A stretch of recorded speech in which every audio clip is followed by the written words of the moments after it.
yenu. See again, Ugochi. Nagani. You go can you walk on that? Where can you say?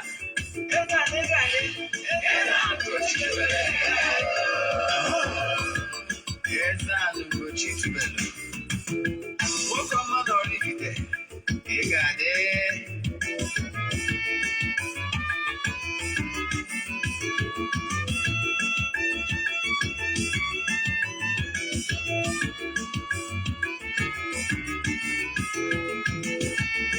Ọdịnala bụ eziokwu. Ọdịnala bụ ụzọ ndụ.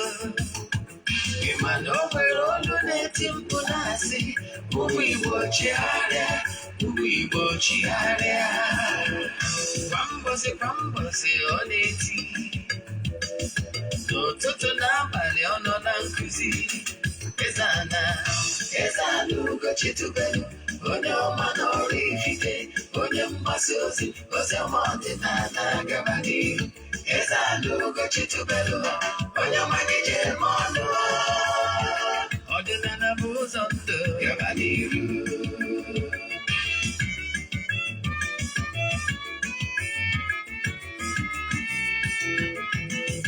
Eze-Ana Ugochi tubelu, onye ọma na oraifite, onye mgbasa ozi ọma ọdịnala gaba n'ihu. Eze-Ana Ugochi tubelu, onye ọma na-eje eme ọnụ. Ọdịnala bụ ụzọ ndụ gaba n'ihu. Eze-Ana ga-adị. Ugochi tubelu ga-adị. Ugochi tubelu temple ọ ya adị. Maka na eziokwu anwa chacha. Ndị okenye ga-adị. Front and back yo. Ndị okenye anyị. Front and back. Fada sikara aka. Ori ụmụ Igbo. Si anyị rapụ nke anyị. Na nke faka mma.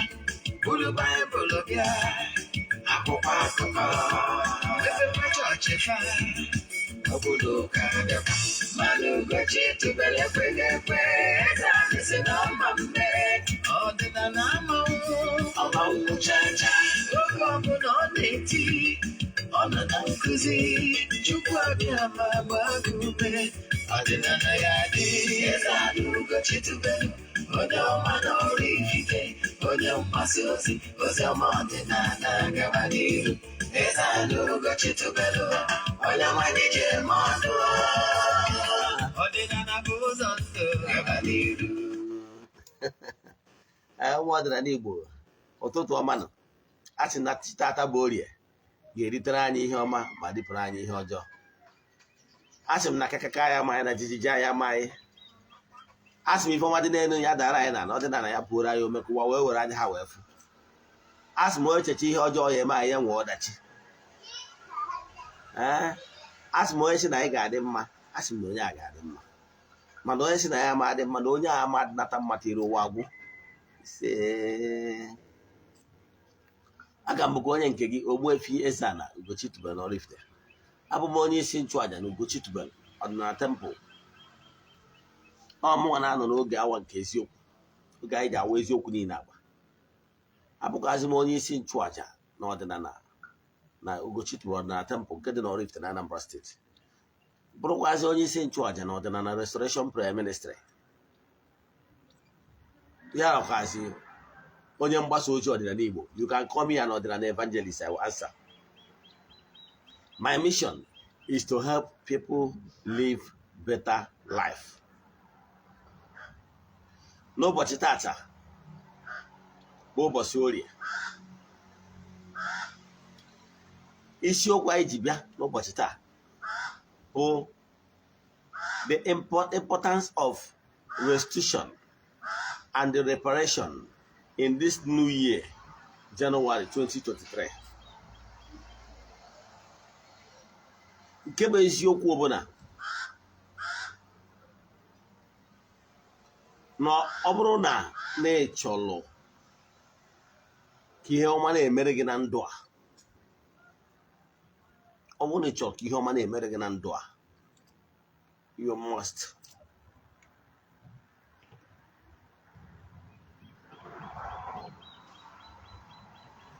do reparation and restitution. No, issue quite big. Man, before I get maniru, echefuna na aja anyị na-achụ kwa ọnwa nke ọnwa Jenụwarị ka na-aga n'iru. Ọ bi na Jenụwarị 6th, ọ ga-last for 14 days. Jenụwarị 19th, achịkọta ya.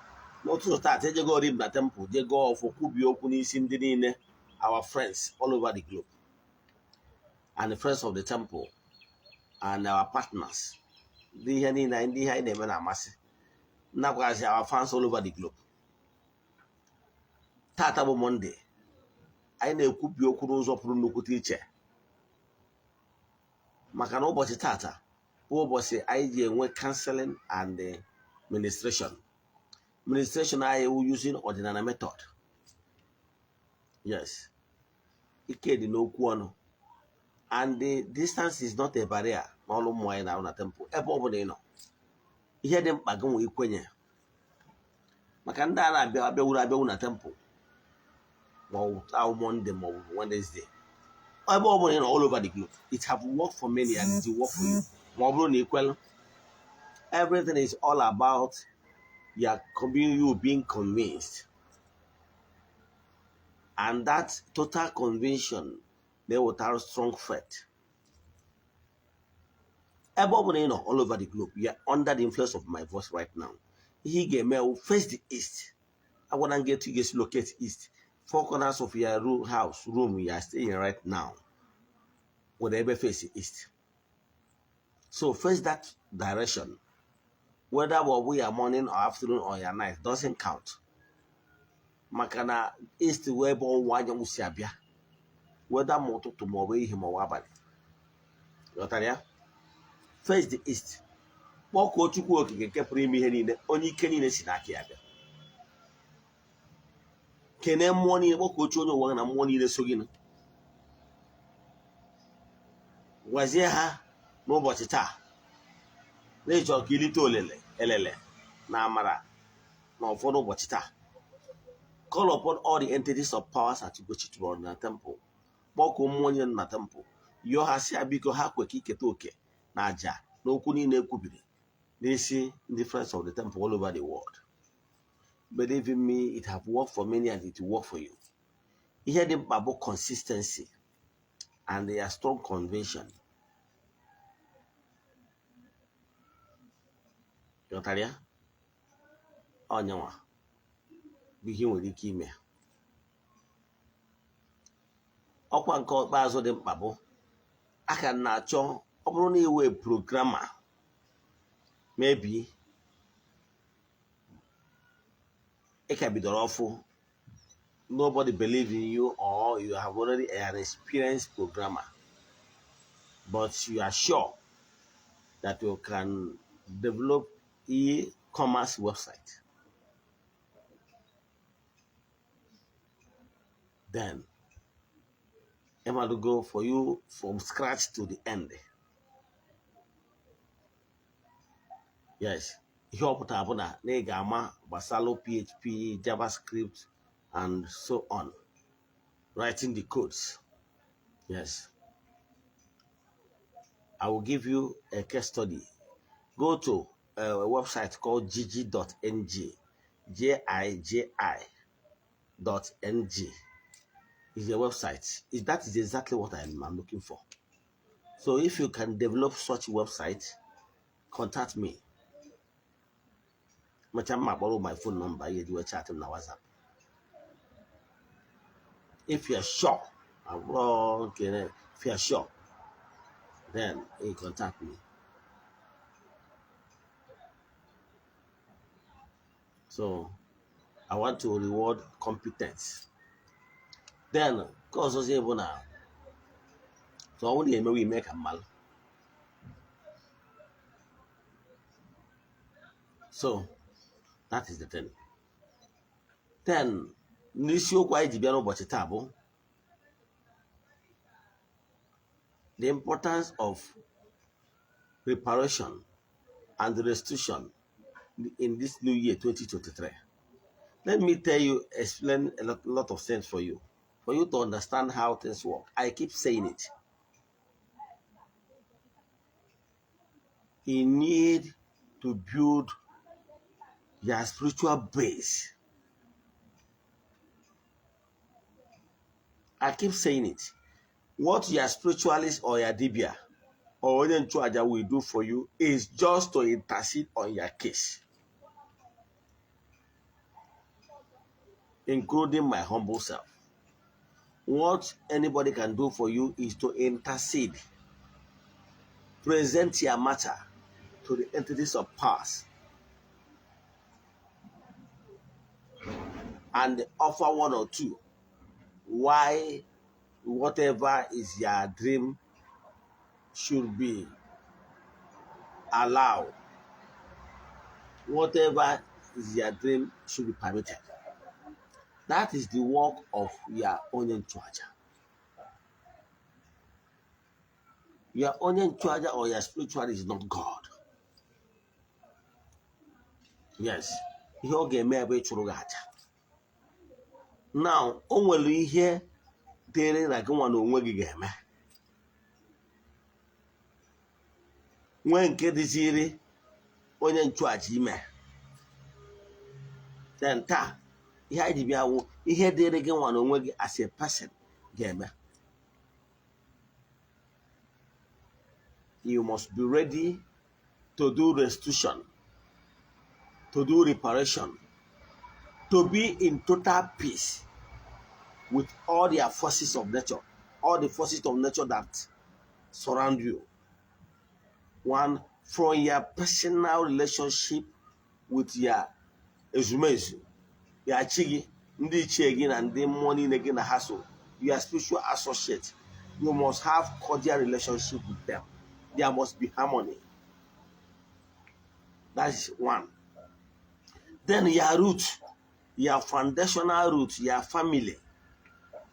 There must be connection and there must be cordial relationship. There must be harmony between you, your own personal forces, and forces from your root. Because all of them put together are your spiritual backbone. Yes, you need them. You need the kagana hakuru kukwaziza. Makano ibwe. Bike.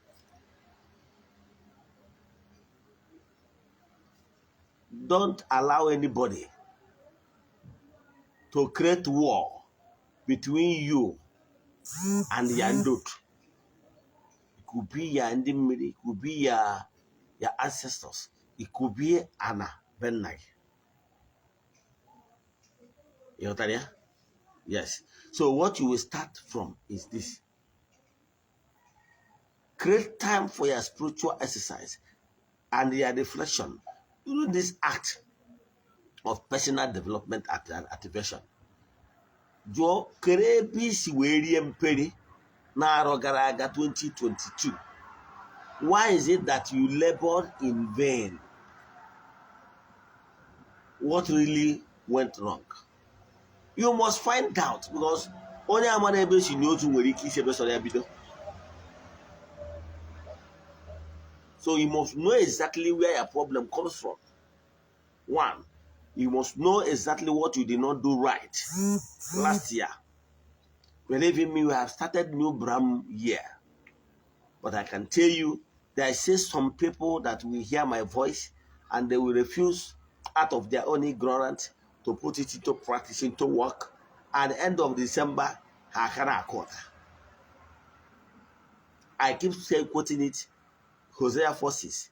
My people are suffering because of lack of vision and knowledge. So listen and listen attentively to learn this knowledge that have worked for many and it will work for you. We are running series. So today here we are still laying foundational factors you need to apply in this 2023. This 2023 take unaware. Now look inwardly, create time for your time for restitution and reparation within yourself.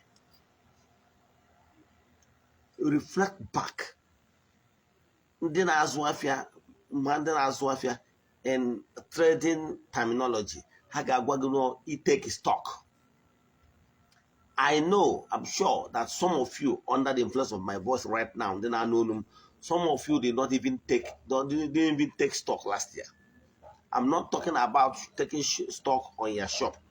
I'm talking about taking stock in your inner life, inner being. You understand where you felt, where you got it wrong? Are you willing to do reparation and restitution?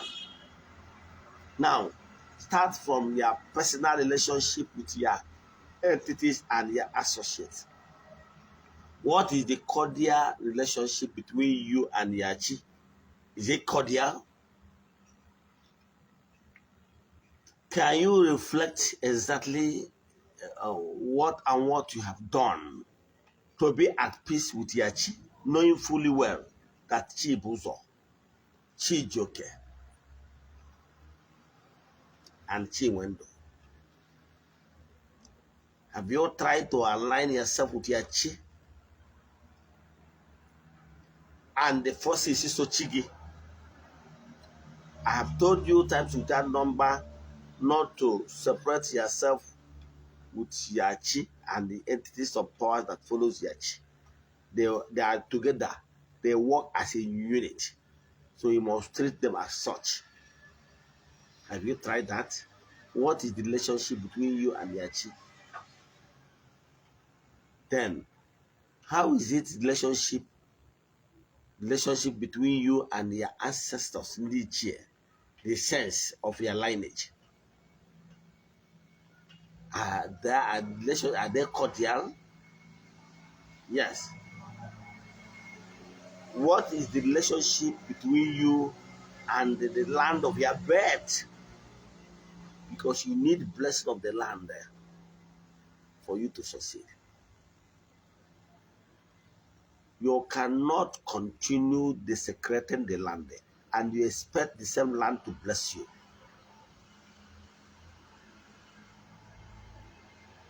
Even the land where you are staying and the land of your birth.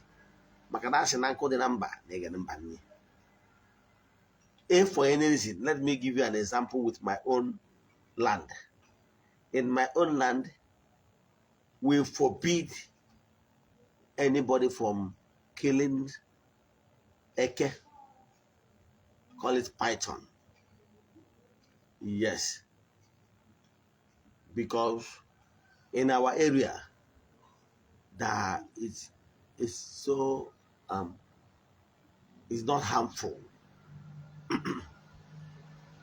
So that python called eke have been living at peace with our forefathers in harmony because it is symbol of the gods. So if for any reason, if you are from a Ebonyi state or you are from Enugu state, whether your landlord and you find yourself living within the Anambra area, Nnewi as is Anedo, you must respect the gods of our land. If you want our land to bless you, yes, you must respect that. Whether your landlord is aware or not, you must not go ahead to desecrate any na in our song. And about you also, you must keep them to the letter. Knowing well, no son, you just go to mother, but we just put out on mother on son. Then the same thing to Bodon Kakage. You must be at peace with the laid down rules of the land of your birth and the land of where we are staying. Very important, because you need their blessings. So you must avoid desecrating the land more. If you have, for any reason, desecrated the land or desecrated your root, maybe you are one of those people that committed atrocities or call it sacrilege, sacrilegious act against the monument and sacred things in your family lineage. Because yes, you must do restitution. Restitution. Maybe you have engaged yourself in destroying the OPs or destroying your force and rest of them, thinking that it doesn't matter, my dear. It matters a lot. You must do restitution. Are you one of the people that insulted the elders and gods of your land, thinking that it doesn't matter? My dear, it matters a lot. I want you to go back to your root. Don't say nobody sees you. You understand that? Irretributive law of justice sees you. The laws of karma sees you. If you are a type that you have already defiled any of your blood relation, your blood relatives, and you have already, or you are one of the people that already defiled another man's matrimonial bed by sleeping with their wives, you must do restitution. Are you one of the people that have committed numerous atrocities against yourself and against the laws of the land, the gods of the land? All those things matters. Don't allow anybody to deceive you that it doesn't matter. Ị ga-akpụ alụ whether ma ọ pụtara n'afa gị ma ọ bụ na ọ pụtara n'afa gị. Ọ pụtara n'afa gị ma na chi gị chọrọ imere gị amara, mana ọ bụrụ na apụtara n'afa gị ma na aka chọrọ ịta gị ezigbo afụfụ. Yes, aka ga chọrọ ịta gị pịawa gị azụ. Emechabere gị ihe niile a chọrọ ime gị, maka na ọ bụrụ na if you committed an offense and you were taken to a police station and they keeping you there, saying that still investigating before they can charge you to court. What it means is that the authorities still want to deal with you. Yes. So, but once they are concluded and made up their mind that you should go and face the law, the same thing is what is happening in the spiritual realm. When some of those atrocities appears in Alpha, it means that in the world of spirits, they have already decided to allow you to go and face the consequence of what you have done. But when they are still keeping you in detention without charging you to court, you are still away awaiting trial, it means that whatever that is the root cause of your problem will still remain hidden. And sometimes it requires adequate sacrifice and upon sacrifice for them to have mercy on you and decides to charge your matter to court by allowing you to show enough. So it's better for you to tell yourself the truth. If you're a woman under the influence of my voice, you have already engaged yourself in lesbianism, you need cleansing. You need to get more out.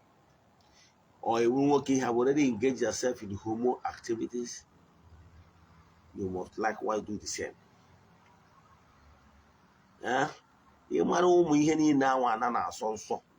You dare not sleep with your father's wife. And when he come on, your father was a second wife, maybe a younger wife. You ega, we didn't dinner, Union Nagi. The Union Nagi by day Bualo. The forbidden act.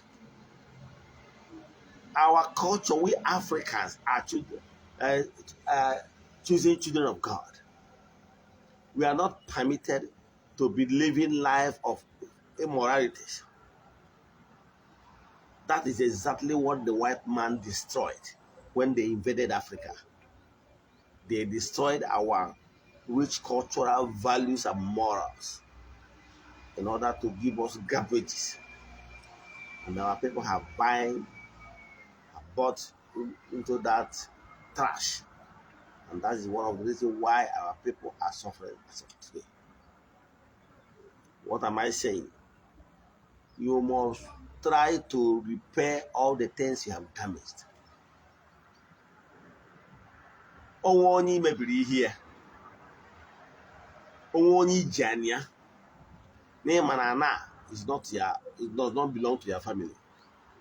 But you believe na ị karịrị ndị a na ị nwere ike ịgbajiwu ha aka. Therefore, you want to claim their land because na ha nwere mmadụ. I will advise you to resist from those acts. Maka na ọ bụ na o mere n'izu, o mee n'ọnwa. You must on your own do restitution. Gị na mmadụ mee business. Gị na mmadụ mee business. A sịkwana ka i rie ego ya. Maka na o nwere onye o nwere ga-ekwuri ya. Ọ bụrụ na o mere n'izu, ọ ga-eme n'ọnwa. Gị na mmadụ mee business. Ọ bụrụ na akaụntụ ụka akwụrụ ego, ị ga-abata na akaụntụ ikuchie, rie ọnya, rie ndọkọrọ, claiming na nwere ego akwụnyere gị. Ị nwere ike isi na ịdị smart, but I can tell you na nwere smart ọ bụla ịdị. One day monkey go market, he don't go fit return. O nwere ike ị na-eme ụfọdụ na free, mana o nwere onye ị ga-eme ya, i nwee showdown. And i nwee showdown ahụ, ị nwere ike na-arụ ọnụzi from one place to another, from one dibia to another, from one pastor to another, from one spiritualist to another, looking for solution. Believe in me, solution will be so far from you. And believe in me, that is love coming in at work. Believe in me, you will be allowed to waste all that your money you got through cheating of somebody. Maybe ịmara ka onye asị kwado na nke ikpeazụ a. Ịmara na onye ahụ abụrụgo somebody dedicated onwe ya to a temple, dedicated onwe ya to okwu mmụọ, dedicated onwe ya to spiritual vibrations, to mmụọ nyara ya so. Bido mebe ihe o kwesịrị ime. Isi ka iri onye ahụ ka ime wuo elu nwere mmadụ. Mmụọ agbaa ụta, gbaa ụgwọ dị ya. So what am I saying? Now, as we are entering this new year 2023, onwe onye kpachara anya gbajie ya aka narị oke without doing anything. Ma n'imeri n'imewuru ya maka na ịgbatara ya anya. I can tell you, maka ọdịmma 2023 a, gaa mee restitution, gaa kwụchigha ya ụgwọ, wechighara ya oke ya. Ọ bụrụ na ị mara ihe ị ga-eme, aga m enyere ya aka, ihe aka wechighara ya ihe ya. Ọ bụkwa na ihe anyị ewechighara ya adrozi honestly na odrozi, then ti ile ọma na ile ọma ka eji na ji aga n'ugwu. Esikwa na onye a na o nwere ihe ị ga-eme, o nwere ihe ị ga-eme, egbego ọtụtụ ndị mmadụ ha nwụọ n'ike. Na o nwere ihe ị ga-eme, emego ndị mmadụ ha bụ na akwụkwọ n'oge ruru. Maka ka ịma nke a ịmara nke ọzọ. Bọsị amụrụ dike na mba ka a mụrụ ibi ya. Ka ịma nke ịmara nke ọzọ. Dibịa gwọrọ ọzọ, ọzọ gburu dibịa. O nwere ihe dịka ọgụ eji ọfọ anụ akara aka. Esikwara ka imegide mmadụ. Ihe nkụzi m n'ụbọchị taata bụ the importance of doing restitution. Ọ bụrụ na o nwere onye iji, ha onye iji, ka ihe ji gị wee ha gị. Maka na o ji mmadụ na ala, na o ji onwe ya. Wepụ aka na onye jide nwanne ya, ya makarịrị ya. Ihe a abụrụ ọdịnala Igbo, ihe a abụrụ way of life. Igbo spirituality and African spirituality is way of life. And that spirituality is based on Ofo Nogu. law of retributive justice, law of sowing and reaping, Galatians 6:7. God can never be mocked. Whatever you sow is what you reap. Look around your environment. Mango will always bear fruit, mango fruit. Orange will always bear fruit, orange fruit. You cannot plant oka, corn, and go and harvest mango. It's not possible. Nature made it so that whatever you planted on the surface earth is what will germinate back for you. So what am I saying? Start from cleansing, spiritual cleansing. Start from clearing your path, your spiritual path, your vibration, so that whatever, all that is yours will reach you. And the one important thing, if you clear your path, ihe ọbụla bụ oke gị ga-eru ya aka. Mmadụ ọbụla apụghị ịnapụ oke gị n'aha Chukwu okike nke pụrụ ime ihe niile. Mana ọ bụrụ na maka na asị na ọgwụ nwa onye ma ọgwụ ka ọgwụ na-atụ, ọgwụ eziokwu. If your hands are filled with filth, garbages, believe in me, if somebody throw garbages and filth at you, it will enter oyaba. You got ya?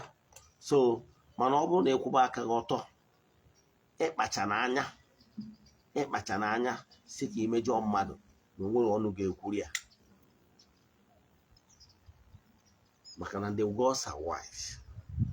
Ị nwere ike ime ya ofeke na afrị, mana ime ya onye kwụ n'ụkwụ ya na-abụkwụrụ ka nwoke si akwụ, ịma anakọ free. Ọ bụrụ na o mere n'izu, o mee n'ọnwa. Ihe m ji enye this admonition, my message today is more of admonition for you to come back and build harmonious relationship with your chi, your ezumezu, and your root, and generally forces of nature. So there will be harmony, so that you will achieve greatness. Your great ambition, your great wish this 2023. Call able at end of 2023, a canal quarter. You know what I mean? How long whatever you are facing today will last before you will reach the promised land for you. It's solely on your hands. How you manage it, how you apply the knowledge you get matters so much. So if you don't like what is happening to you right now as we speak, everything is in your hands to change it. Yes, everything is in your hands to change it by recreating what will happen within your spiritual arena. You can't continue living life full of immoralities and expect good things to keep happening around you. Because while you are living life of immoralities, you are sowing negativity. And believe in me, those negative things you sow will definitely flow back to you, the originator. This place, this world can be a better place for all of us if only we do what is expected of us. If you continue following my teachings, then and applying it to the letter, and you are still lack vision or direction of purpose, feel free to chat me. Maybe you come for counseling. Maybe I will be of help to give you some strategy that has worked for so many, and it will work for you if only you are sincere and determined to apply the methods that works. If you have any question, this is my today's lecture and admonition. Send message to me on my WhatsApp 0805 7837 672. I repeat 0805 7837 672. After watching this video, what you can do to anyone you love so much is to share the link, share the video, metwaka and share button, so that others will learn what will actually change their lives. if you like, and refuse to change their inner atmosphere, refuse to change the inner tidings, then if you like, na-egbu efi to mmụọ dị iche iche, if you like, gokwuo moto bujere onye nwe alụlụ ọrụ in anticipation ihe ọma na-eme ya abịa n'ihu, you are only wasting your time, because o megị n'izu o mee n'ọnwa. You must recreate what you want by yourself. Wepụkwa aka n'any shortcomings in order to maneuver, because maneuvering things will still boomerang back to the originator. Many times you got to say and those.